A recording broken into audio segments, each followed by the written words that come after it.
Masters ఈరోజు మనం చెప్పుకోబోయే కథ మనుషుల మధ్యలో ఎప్పుడు తగాదాలు వస్తుంటాయో మనము ఎప్పుడు వాళ్ళదే తప్పు అన్నట్టు ఆలోచిస్తాం. ఎందుకంటే మనం చేసినప్పుడు మనం ఎంతో ఇంగితంతో చేశాము. అంటే ఎంతో ఆలోచించి చేశాము. మనం తప్పెట్లా అవుతాము?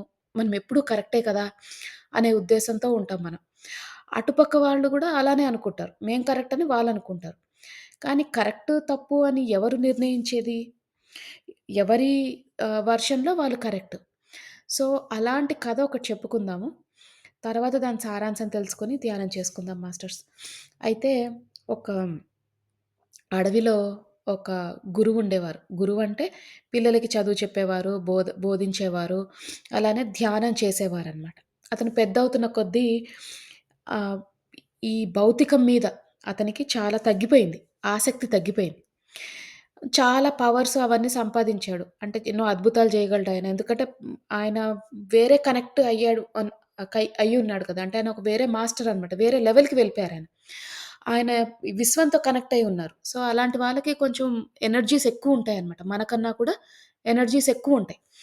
సో, అతనేంటంటే ఇంకా లోతుకు వెళ్లి ఇంకా ధ్యానం చేసుకుందాము అని అనుకునేవారన్నమాట. ఈ పాత పాతగా జరిగిన కథ ఇది. అయితే ఆ లోతుగా అంటే ఈ అడవి ఉంటుంది గదా! అంటే ఇంక అడవిలోకి ఎవ్వరు రాలేరు. జనసంచారం ఉండదక్కడ. ఏమీ ఉండదు. ఈయన అక్కడికెళ్ళి చేసుకుందాం అనుకున్నాడు ధ్యానం. డిస్టర్బెన్స్ ఉండదని. అక్కడ ఏమీ ఉండదు. ఎవరు ఉండరు. భౌతికంలో ఉన్నప్పుడు వీళ్ళొచ్చి, వాళ్ళొచ్చి దండం పెట్టడం, జ్యోతిష్యం చూడమని అడగడం, లేకపోతే నాకు ఇది కుదరట్లేదని కష్టాలు చెప్పుకోవడం, ఇట్లాంటివన్నీ ఉంటాయి గదా! అవన్నీ లేకుండా కొంచెం లోతుగా వెళ్ళిపోయి, ఎక్కడో వెళ్ళిపోయి చేసుకుందాం అని అనుకున్నాడు. అనుకున్నప్పుడు ఏమైంది, ఆయన అక్కడ ధ్యానం చేస్తున్నప్పుడు ఆహ్, ఈ పక్కన ఇవన్నీ జంతువులుంటాయి గదా! కారడవిలో అంటే ఇంక జంతువులు తప్పితే ఏముంటాయి? ఆ జంతువులేవో దెబ్బలాడుతున్నాయి. ఇతను అనుకునేవాడు, అసలు జంతువులనెందుకు పుట్టించాడో భగవంతుడు? మనుషులుంటే సరిపోతారు గదా! జంతువులెందుకుండాలి? జంతువులు లేకుండా కూడా మనం మనుషులు బ్రతకగలం. మనకు కావాల్సింది ఏంటి? మొక్కలు, తినడానికి, ఆహారం ఉండడానికి, మనం బ్రతికి తిరగడానికి. మొక్కలుంటే చాలు మనకి. జంతువులెందుకుండాలి? మాంసాహారం తినం గదా!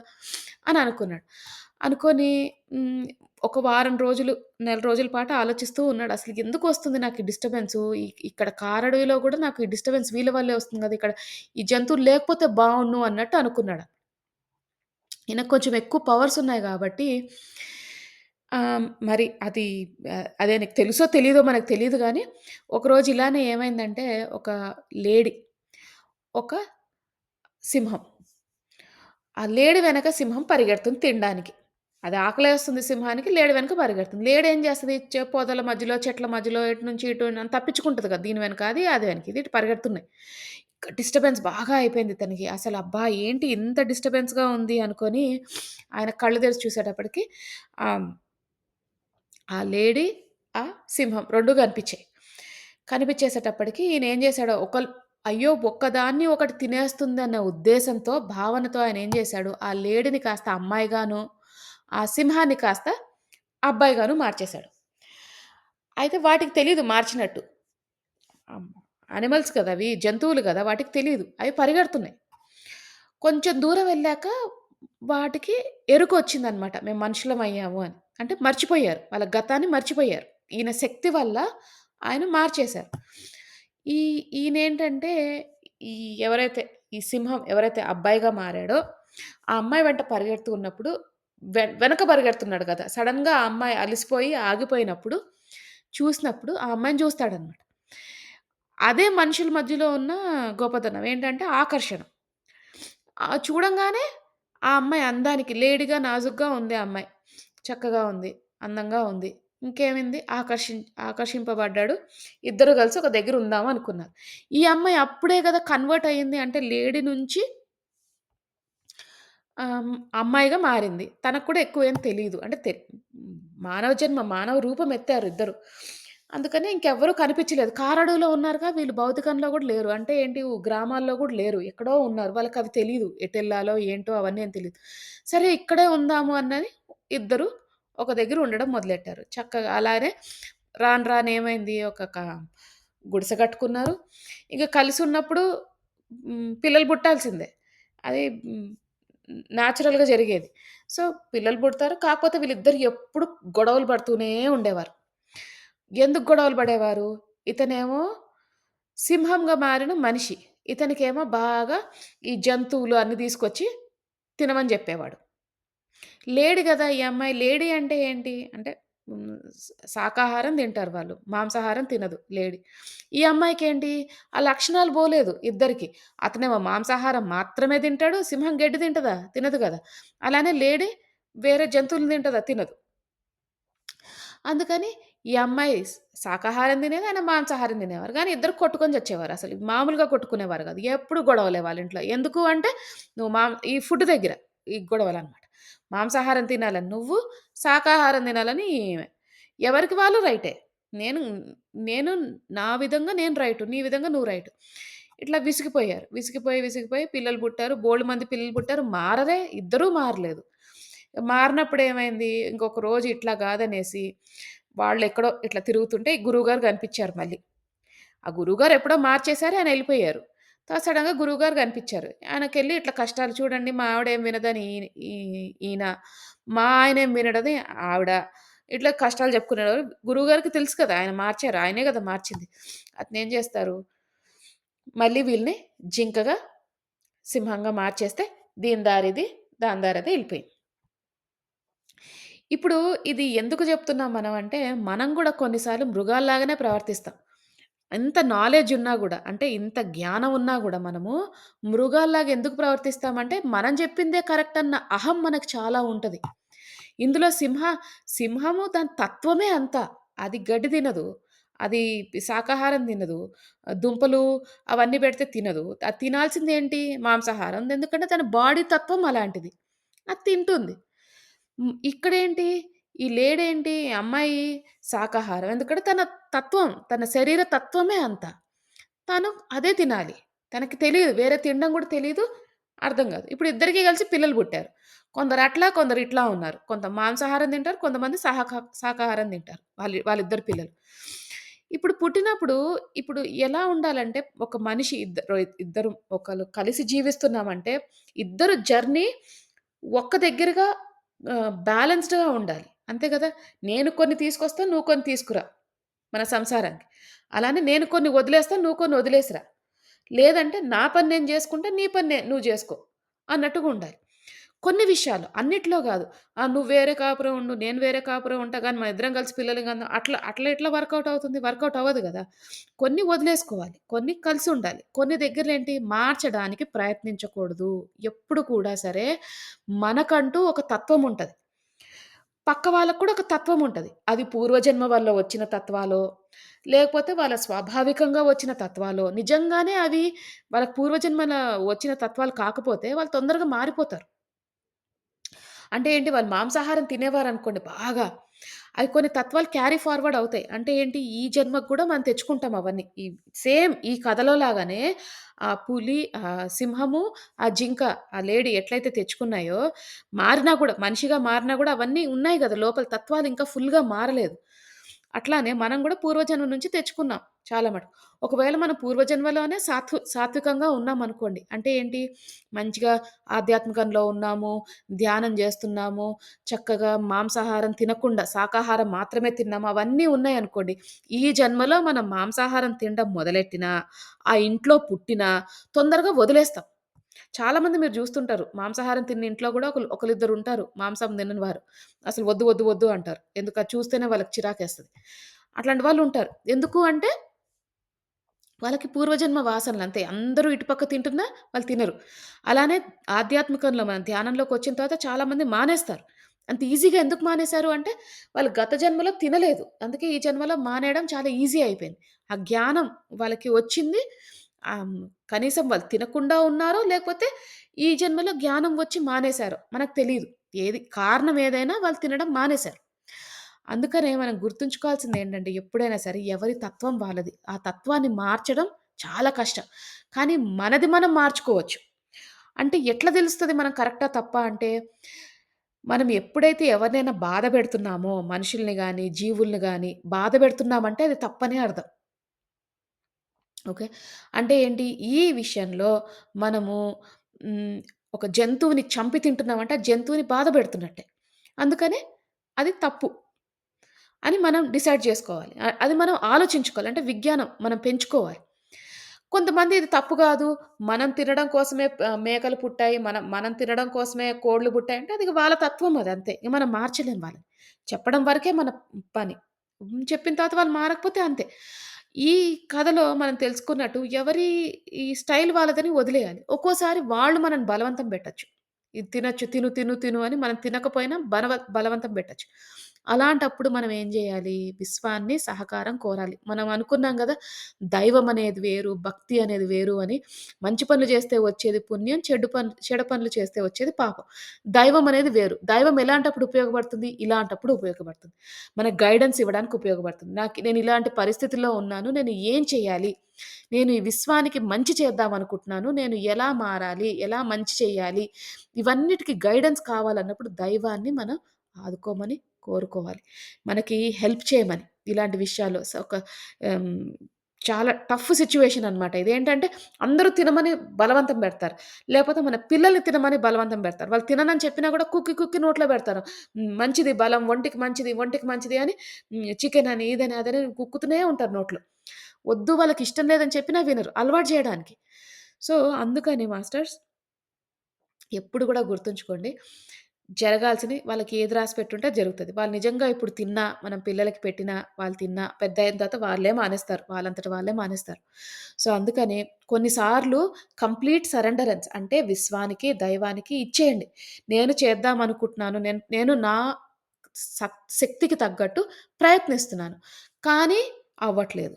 నువ్వే చూసుకో అని విశ్వానికి సరెండర్ చేసేయండి అంతే. కాకపోతే మనం మంచి పని చేయాలి. మంచి పనిని మనం ఎట్లా గుర్తిస్తాము అంటే, మంచి పని అంటే ఒకళ్ళని ఇబ్బంది పెట్టే పని కాదు. ఎవ్వరిని బాధ పెట్టే పని కాదు. మనం ఒక పని చేస్తే అందరూ హ్యాపీగా ఉంటారు. అంటే తృప్తిగా ఉంటారు.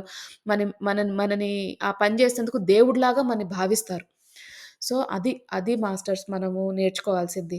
ప్రతిరోజు కూడా ఈ భౌతికంలో ఉన్నప్పుడు, నలుగురితో తిరుగుతున్నప్పుడు ప్రపంచమంతటిని బాధపెట్టి వాటిని మారుద్దాము అనే ప్రయత్నం మనం చేయకూడదు. మనం చేయవలసిందల్లా మనము కరెక్ట్‌గా ఉన్నామా లేదా? దైవంగా వదిలేయండి. మనం ఫస్ట్ మనుషులుగా ఉన్నామా లేదా అని ఆలోచించాలి. జంతువులా మారిపోకూడదు. మనం ఫస్ట్ మంచిగా మనుషుల్లాగా ఉండి ఒకళ్ళకొకళ్ళు సహాయం చేసుకొని మంచి మాటలు మాట్లాడి, మంచి సాత్వికంగా ఉండి, ఈ విశ్వానికి సహాయం చేసే ప్రయత్నం చేయాలి. అది మాస్టర్స్ ఈరోజు కథ.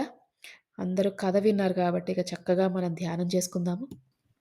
అందరూ స్థిర సుఖాసనంలో కూర్చోండి. అంటే మీకు ఏ పొజిషన్ కంఫర్టబుల్‌గా అనిపిస్తే ఆ పొజిషన్‌లో కూర్చోండి.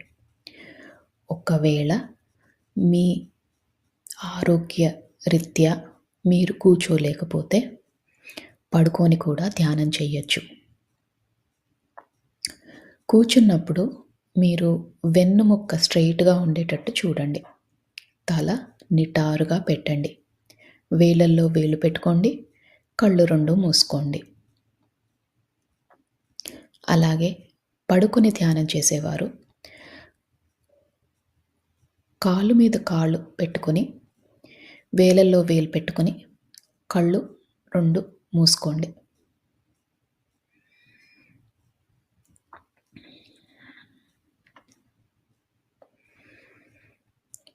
ఇప్పుడు మనము నిండు శ్వాసని తీసుకుందాం. అంటే శ్వాస ఎంత నిండుగా ఉండాలంటే, మనం శ్వాస లోపలికి పీల్చుకుంటున్నప్పుడు, ఈ విశ్వంలోని సమస్త కాస్మిక్ ఎనర్జీ అంతా కూడా మీ శరీరంలోకి వెళ్తున్నట్టు భావించండి. ఈ విశ్వంలో ఎంతో మంచి పాజిటివ్ ఎనర్జీ ఉంది. అదంతా కూడా మనం స్వీకరిస్తున్నాం. మన శరీరాన్ని, మన మనసుని ఓపెన్ చేసి పెట్టుకున్నాం. ప్రతి ఒక్క కాస్మిక్ ఎనర్జీ గానీ, పాజిటివ్ ఎనర్జీ గానీ రిసీవ్ చేసుకునే స్థితిలోకి వెళ్ళబోతున్నాం. అందుకని చక్కగా ఒక్క నిండైన శ్వాస తీసుకోండి.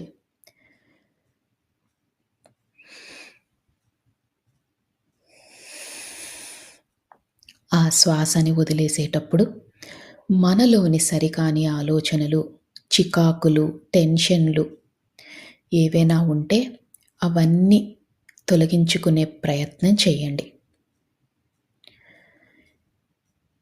ఈ నిండైన శ్వాస తీసుకున్నప్పుడు మీ ఊపిరితిత్తులు నిండుగా అనిపిస్తాయి. అలాగే ఆ శ్వాసని వదిలేసేటప్పుడు చాలా తేలికైపోతాయి. దీన్ని గమనించండి. ఇలానే ఒక 5 సార్లు నిండైన శ్వాస తీసుకొని వదిలేసే ప్రయత్నం చేయండి.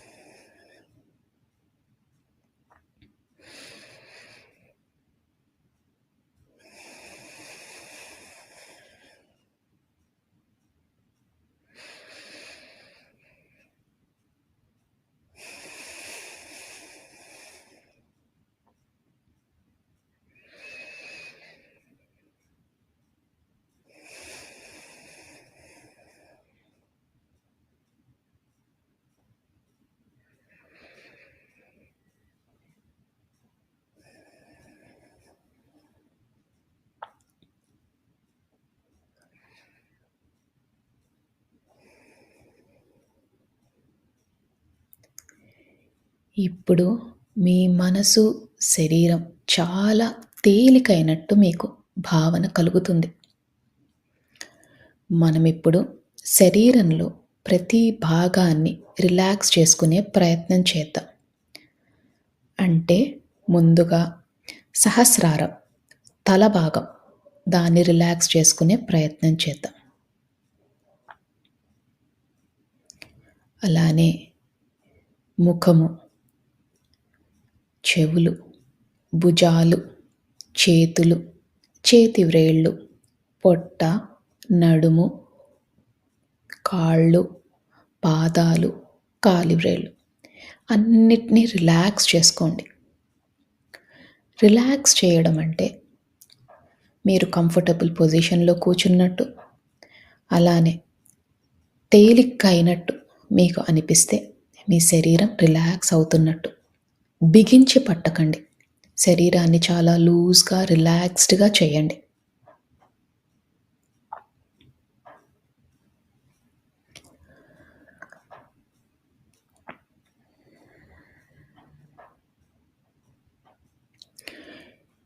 ఇప్పుడు మీ శరీరం అంతా రిలాక్స్ అయింది.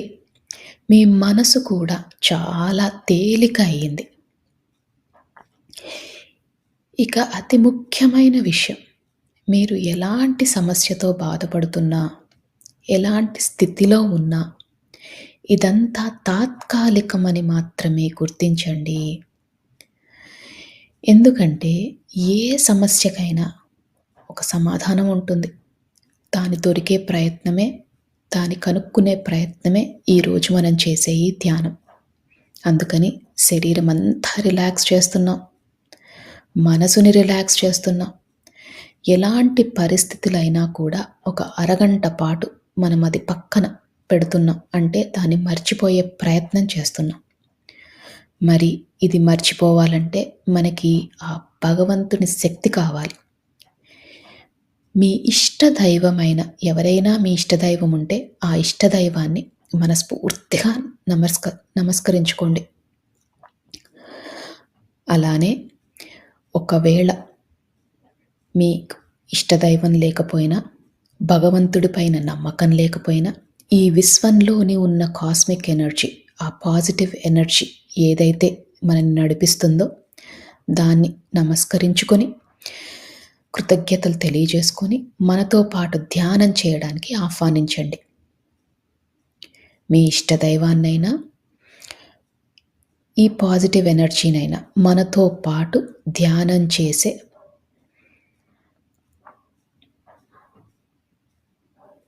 అవకాశాన్ని మనకి ఇవ్వమని మనస్ఫూర్తిగా ఆర్తితో చెప్పుకోండి.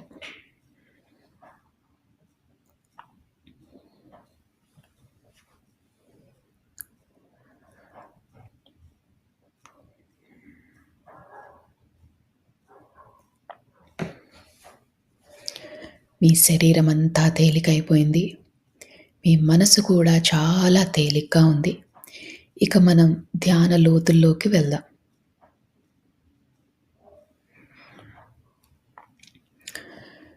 మీకు కనుబొమ్మల మధ్యన బొట్టు పెట్టుకునే దగ్గర రకరకాల రంగులు కనిపిస్తాయి. కొన్నిసార్లు విజన్స్ గానీ, కాంతులు గానీ కనిపిస్తాయి. దాన్ని థర్డ్ ఐ లొకేషన్ అంటారు. ఈ ధ్యానం మొత్తంలో కూడా ఆ లొకేషన్‌లో అంటే మీ కనుబొమ్మల మధ్యన దృష్టి పెట్టేలాగా, దాని మీద ఫోకస్ పెట్టేలాగా చూసుకోండి. మీకు ఎప్పుడు ఆలోచనలు వచ్చినా నెమ్మదిగా శ్వాస మీదికి ధ్యాస మరల్చండి. ఆలోచనలు వస్తూ ఉంటాయి. అది చాలా సహజం. ఆలోచనలు వచ్చినప్పుడల్లా నెమ్మదిగా శ్వాస లోపలికి ఎలా వెళ్తుంది, ఎలా బయటికి వస్తుంది అని గమనించండి.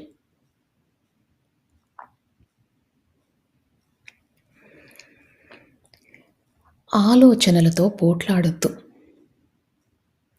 నెమ్మదిగా శ్వాస మీదికి ధ్యాస మరల్చండి.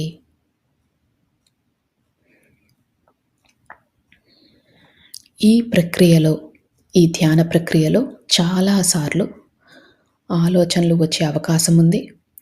మనం ధ్యానం లోతులోకి వెళ్ళినప్పుడు ఏ ఆలోచనలు రావు. అందుకనే ఆలోచనలు వచ్చినప్పుడల్లా శ్వాస మీదికి ధ్యాస మరల్చండి.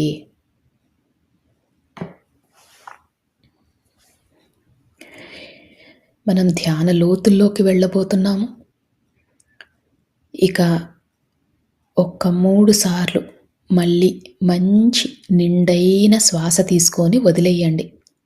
శ్వాస తీసుకుంటున్నప్పుడు మీతో పాటు ఉన్న భగవంతుని శక్తి కూడా మీ దగ్గరికి వస్తున్నట్టు, అలానే ఈ విశ్వంలోని కాస్మిక్ ఎనర్జీ శక్తి అంతా కూడా మీ శరీరంలోకి వెళ్తున్నట్టు భావించండి. ఈసారి ఆ శక్తి రెండింతలయ్యింది. ఎంతో అద్భుతమైన ఈ శక్తిని మనం స్వీకరిస్తున్నాం. అందుకని శ్వాస లోపలికి వెళ్ళేటప్పుడు చక్కగా నిండుగా మీ ఊపిరితిత్తులన్నీ కూడా నిండుగా అయ్యేటట్టు భావించి ఆ శ్వాసని తీసుకొని మళ్ళీ వదిలేయండి. ఇలా 3 సార్లు చెయ్యండి.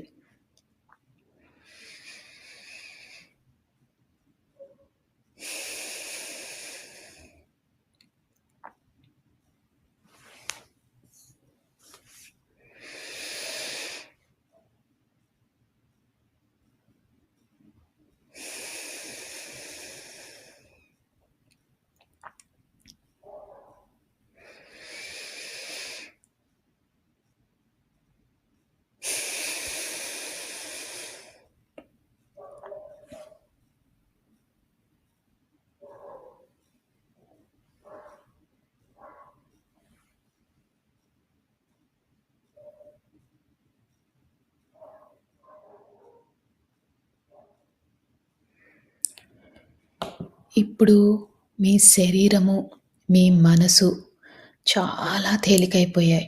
ఇంకా మీరు ధ్యాన లోతుల్లోకి వెళ్ళారు. అంటే మీ పక్క జరిగేవి ఏమీ వినిపించవు. నా మాటలు మాత్రమే వినిపిస్తున్నాయి.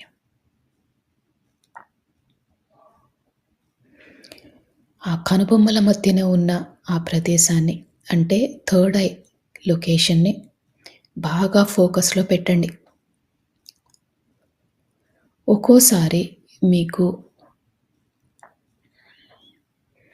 ఆ థర్డ్ ఐ లొకేషన్‌లో కొంచెం భారంగా అనిపించినా, నొప్పిగా అనిపించినా అది చాలా సహజం.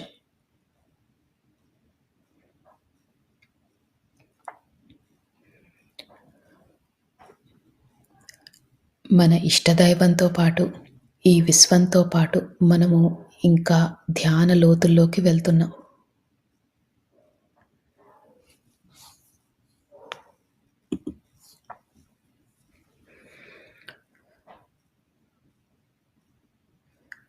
ఈ ధ్యాన లోతుల్లోకి వెళ్ళేటప్పుడు మీరు గమనించాల్సిన విషయం, మీ శరీరమంతా చాలా తేలికైపోయింది. మీకు ఎలాంటి ఇబ్బందులు లేవు. మీరు చాలా ధ్యాన స్థితికి వెళ్ళబోతున్నారు. ఈ విశ్వం మనకు సహకరిస్తుంది. మనము అద్భుతమైన స్థితికి వెళ్ళబోతున్నాం. మనకున్న పరిస్థితులు తాత్కాలికం మాత్రమే.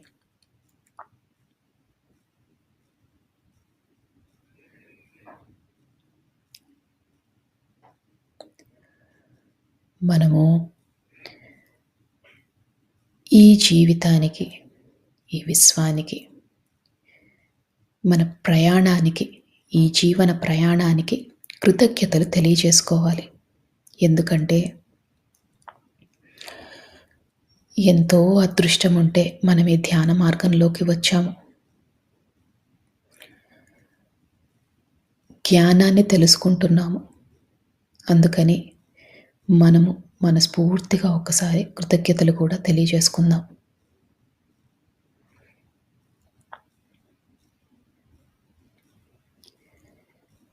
ఈ కృతజ్ఞతలు తెలియజేసినప్పుడు మీ శరీరం ఇంకా తేలికవుతుంది. ఎందుకంటే మీలోని సరికాని ఆలోచనలన్నీ తొలగిపోయాయి.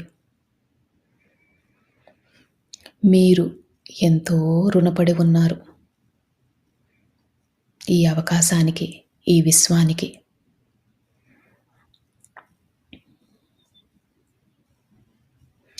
మనసుని బాగా తేలిక చేసుకోండి. అదే స్థితిలో ఉండండి.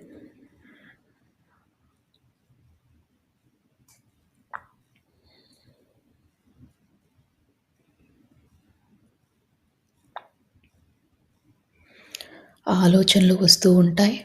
ఆలోచనలు వచ్చినప్పుడల్లా కూడా నెమ్మదిగా శ్వాస మీదికి ధ్యాస మరల్చండి.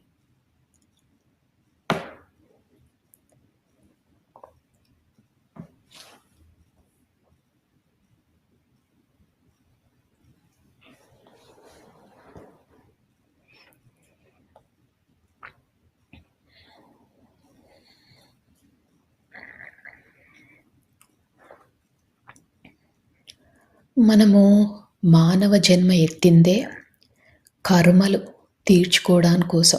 అంటే ఎన్నో జన్మలుగా కర్మలు చేస్తున్నాం. దాన్ని తొలగించుకునే ప్రయత్నం చేస్తున్నాం. ఈ కర్మలు తొలగిపోవాలంటే మనలో పరివర్తన చాలా ముఖ్యం. అలానే పశ్చాత్తాపం, ప్రాయశ్చిత్తం కూడా చేసుకోవాలి. అంటే మనం చేసిన తప్పులని గతంలో గానీ, గత జన్మలలో గానీ చేసిన తప్పులని క్షమించమని మనస్ఫూర్తిగా కోరండి.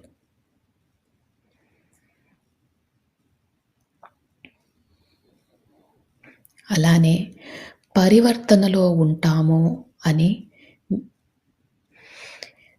సహాయం కావాల్సిన వాళ్ళకి సహాయం చేస్తామని మనస్ఫూర్తిగా సంకల్పం చేసుకోండి.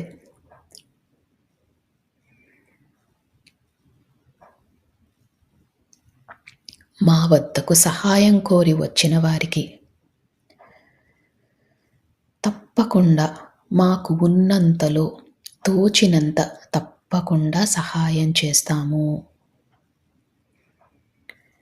మేము నేర్చుకుంటున్న ఈ ధ్యానాన్ని, జ్ఞానాన్ని పంచుతాము.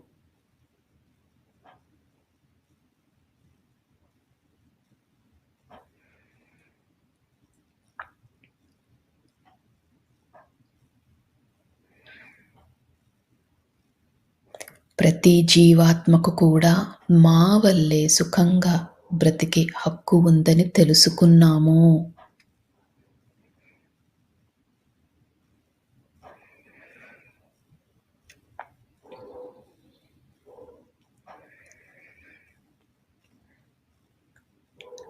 ఈ విశ్వానికి, ఈ భూమాతకు కావాల్సిన సహాయం చేస్తాము.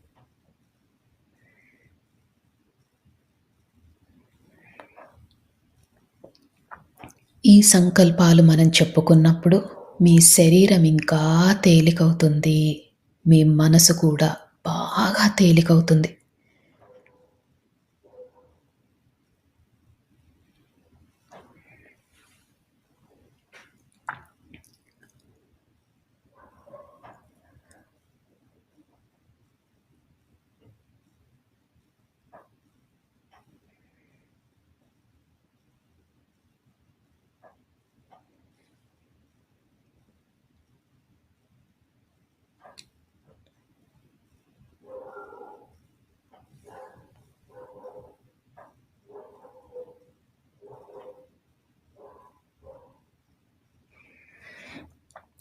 ఈ సంకల్పం చెప్పుకున్నప్పుడు మీ శరీరం చాలా తేలికైంది. ఇంకా లోతులోకి వెళ్ళే ప్రయత్నం చేయండి. మీ పక్కన ఏది జరుగుతున్నా మీకు పట్టించుకోవద్దు. నా మాటలు మాత్రమే మీకు వినిపిస్తున్నాయి. ఈ ధ్యాన లోతుల్లోకి మీరు వెళ్ళిపోయారు. ధ్యానంలో ఆ మహాదేవుడిని, ఆ పరమశివుడిని, ఆ జగన్మాతను, మీ ఇష్టదైవాన్ని, అలానే మీకు ఈ విశ్వం నుంచి కావాల్సిన సహకారం దొరకాలని మనస్ఫూర్తిగా కోరండి. ఇప్పుడు విశ్వంలోని సమస్త కాస్మిక్ ఎనర్జీ అంతా కూడా కాంతుల రూపంలో మన శరీరంలోకి వెళ్తున్నట్టు భావించండి. అద్భుతమైన కాంతులు, ఎటు చూసినా కాంతులే. ఈ కాంతులే మనకు సర్వం, ఈ కాంతులే మనకు దైవం, ఈ కాంతులే మనకు ఆరోగ్యం.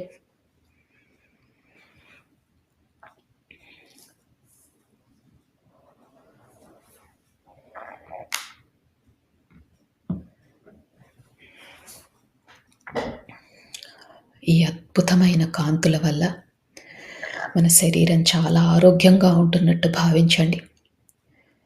అలానే ఈ ధ్యానం చేసినందువల్ల మనలోని సరికాని ఆలోచనలు అన్నీ తొలగిపోతున్నట్టు భావించండి.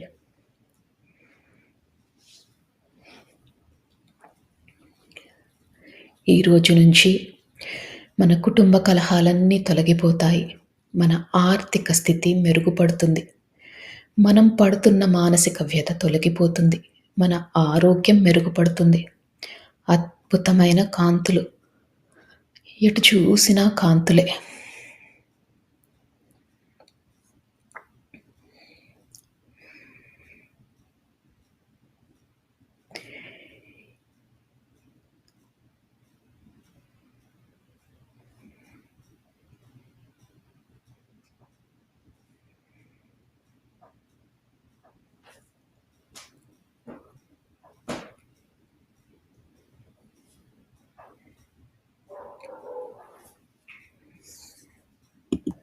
ఇంకా ఇంకా ధ్యాన లోతుల్లోకి వెళ్తున్నారు. అద్భుతమైన స్థితి. శరీరము, మనసు అన్నీ తేలికైపోయాయి.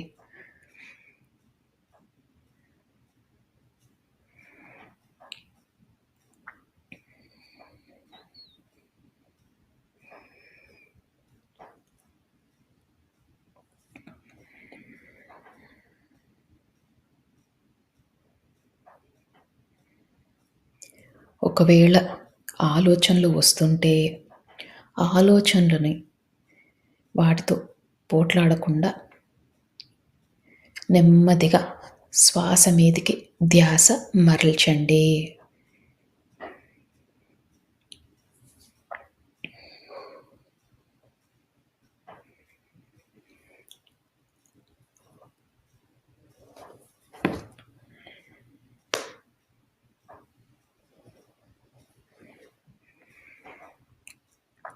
ఇంకా ఇంకా ధ్యాన లోతుల్లోకి వెళ్తున్నారు.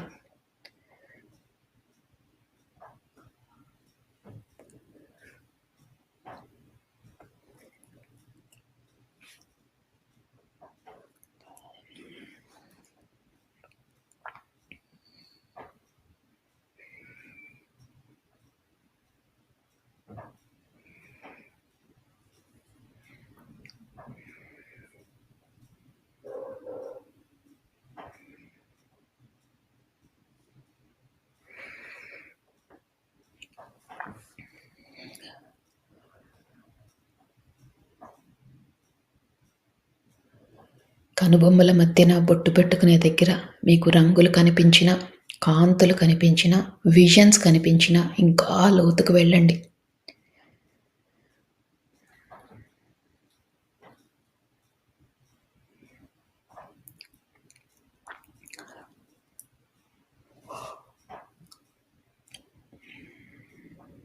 అద్భుతమైన ధ్యాన స్థితిలో ఉన్నారు. సంకల్పాలు చెప్పుకున్నాం.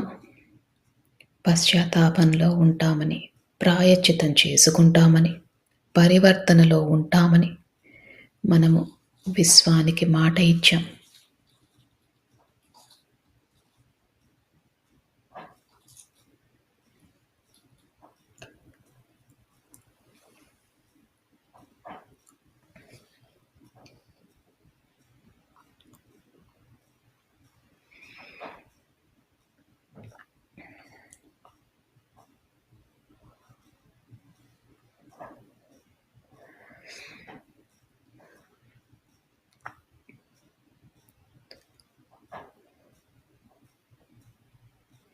మీ శరీరాన్ని గమనించండి.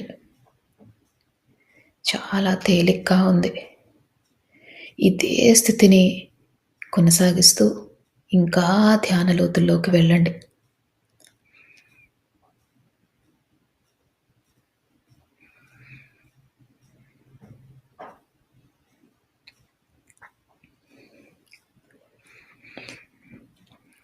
ఇప్పుడు మీరు ఈ జన్మలో ఎవరినైనా మీరు బాధపెట్టి ఉంటే మనస్ఫూర్తిగా వాళ్ళకి క్షమాపణలు తెలియజేసుకోండి.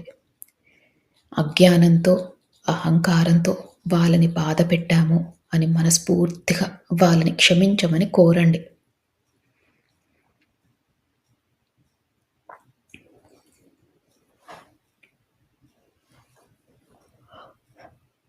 అలానే ఎవరైనా మిమ్మల్ని బాధపెట్టి ఉంటే ఈ ఈ గతంలో వారిని మనస్ఫూర్తిగా మీరు క్షమించండి.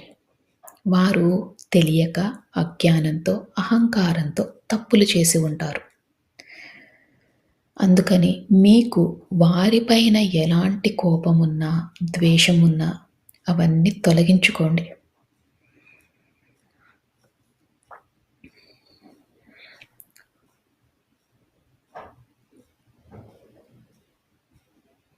ఇలా చేసినప్పుడు మన మనసు శూన్యమవుతుంది. మనసు శూన్యమైనప్పుడే ఈ విశ్వంతో అనుసంధానం అవ్వగలం. మీ ఇష్టదైవంతో అనుసంధానం అవ్వగలం. అందుకని ఎవరిపైనైనా కోపం గాని, ద్వేషం గాని ఉంటే అవన్నీ తొలగించుకోండి. శూన్య స్థితికి చేరుకోండి.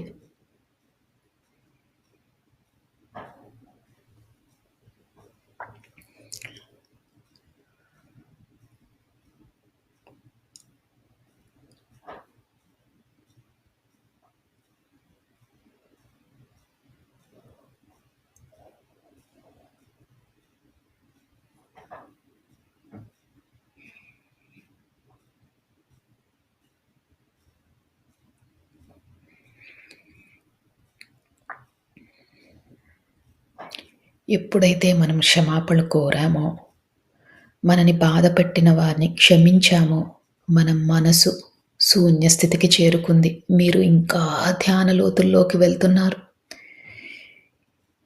ఆ విశ్వంతో అనుసంధానం అవుతున్నారు.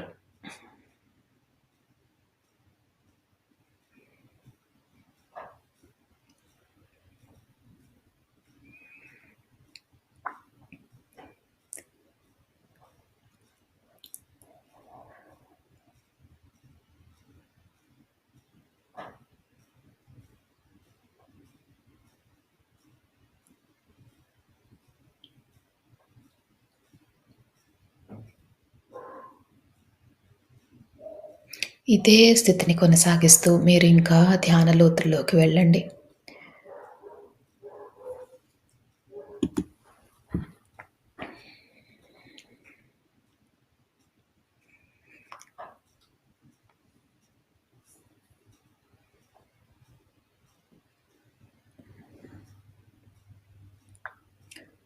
అద్భుతమైన ధ్యాన స్థితిలో ఉన్నారు.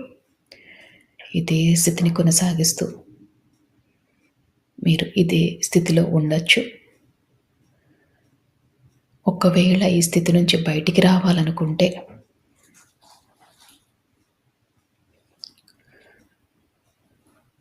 మీ శరీరాన్ని కొద్దిగా కదపండి. నెమ్మదిగా మీ ధ్యాన స్థితిలో నుంచి బయటికి రండి. చేతులు 2 విడదీయండి. కళ్ళ మీద పెట్టుకోండి. మీతో పాటు ధ్యానం చేసిన వారందరికీ కూడా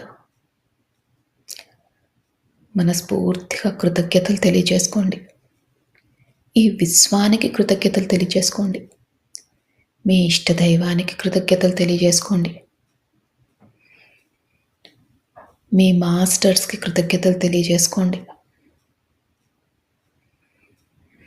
ఇంత మంచి జీవితాన్ని ధ్యానం చేసుకునే అవకాశాన్ని ఇచ్చినందుకు మనస్ఫూర్తిగా ధన్యవాదాలు తెలియజేసుకుంటూ అలానే తెలియక చేసిన తప్పులేవైనా ఉంటే క్షమించమని కోరుతూ, మీరు ధ్యాన లోతుల్లో నుంచి బయటికి రావచ్చు.